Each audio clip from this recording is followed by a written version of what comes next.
Switzerland में Oman के राजदूत के घर के बाहर सख्त पहरा है। अमेरिका इस 4 दीवारी का सीक्रेट आउट नहीं होने देना चाहता है। वजह यह है कि ट्रंप ईरान से एटमी डील फाइनल होने से पहले बहुत ज्यादा भड़क गए हैं।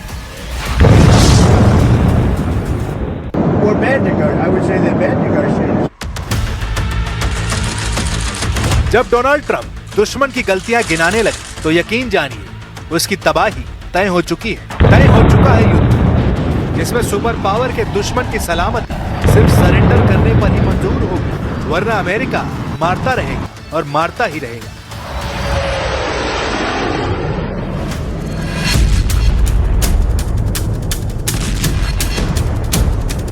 तब तक मारेगा जब तक कई नस्लें ना तबाह हो जाए। अमेरिका को मुल्कों को बर्बाद करने का अच्छा खासा अनुभव है। फिलहाल सुपर पावर के टारगेट पर ईरान है। ट्रंप को एटमी डील में ईरान की बढ़ रही शर्तों ने शॉक दे दिया है। ओमान के बाद जिनेवा में हुई बैठक ज्यादा विस्फोटक ग्राउंड तैयार करने वाली साबित हुई है, क्योंकि ईरान की सुई एक ही जगह पर टिक गई है। ईरान ने ट्रंप का ऑफर ठुकराते हुए सिर्फ परमाणु प्रोग्राम पर डील फाइनल करने का ऐलान किया है, जिसके बदले में ईरान ने अमेरिका के लगाए सारे बैन हटाने की शर्त भी जोड़ रखी है।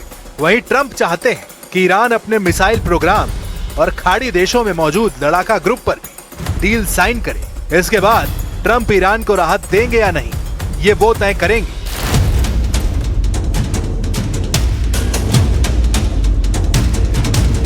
खामनेई और उनके जनरलों की जिद से भड़के ट्रंप ने ऐलान किया है कि वो एटमी डील में दखल देने का मूड बना रहे हैं। ट्रंप को लगने लगा है कि ईरान अपने स्टैंड से पीछे हटने वाला नहीं है। इससे यह भी साफ है कि उनकी भेजी टीम खामनेई से डील में फ्लॉप साबित हो रही है। Involved in those talks indirectly, and they'll be very important. We'll see what can happen. It's been typically Iran's a very tough negotiator. They're good negotiators, or bad negotiators. I would say they're bad negotiators because.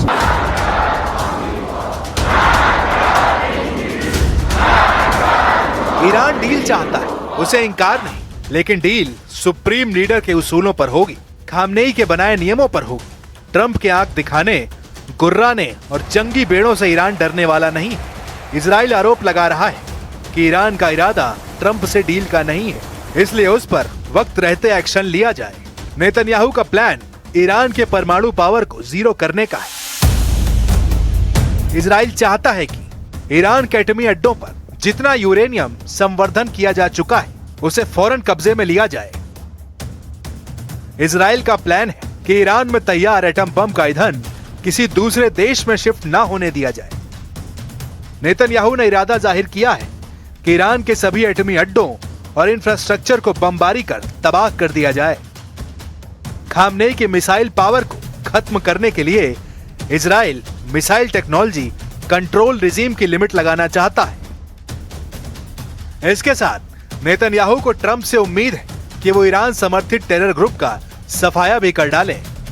ऐसे में तय Iran को करना है कि वो deal चाहता है या ट्रंप का ताप झेलने की जोखिम मोल लेगा, क्योंकि अमेरिकी सीनेटर लिंडसे ग्राहम ने वार्निंग दी है कि ईरान के पास महीनों नहीं सिर्फ कुछ हफ्तों का टाइम बचा है।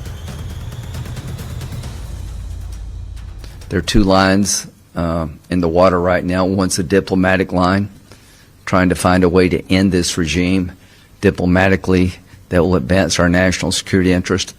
The other line is the military option. I think President Trump is looking for which line can catch the biggest fish. The bottom line is we're into weeks, not months, in terms of decision making.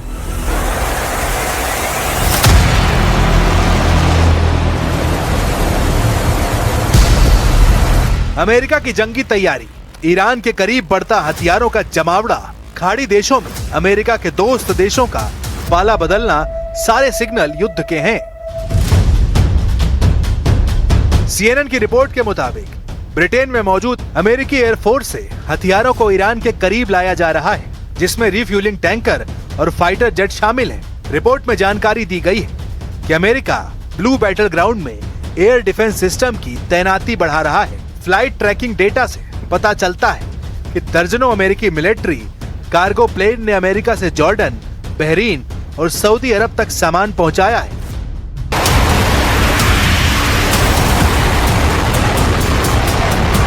हथियारों की कोई कमी नहीं है, जितने चाहिए उतने America तैनात कर देगा, क्योंकि ट्रंप का असली मकसद ईरान में तख्ता पलट।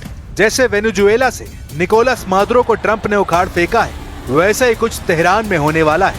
अमेरिकी सीनेटर लिंडसे ग्राहम ने ये बात तभी जुबान कह डाली है। तेल अवीव में लिंडसे ग्राहम ने कहा है कि ईरान के supreme leader Ayatollah Ali Khamenei की सत्ता को हर हाल में जाना होगा, जिसके लिए अमेरिका पहले उन देशों को तोड़ने में लगा है जो ईरान के साथ दिख रहे हैं। जॉर्डन सबसे पहले ट्रंप के गुस्से को देख खेमा बदल चुका है। Open source air traffic communications के मुताबिक अमेरिकी जंगी जेट को जॉर्डन के एयर स्पेस में एंट्री के लिए डिप्लोमेटिक क्लियरेंस दी गई है। सैटेलाइट तस्वीरों से पता लगा है कि 25 जनवरी को जॉर्डन के मुफाक सॉल्टी एयर बेस पर 14 अमेरिकी F-15 फाइटर जेट तैनात थे। लेकिन अब ओपन सोर्स डेटा बता रहा है कि इलाके में 250 से ज्यादा अमेरिकी कार्गो फ्लाइट्स आ चुकी हैं।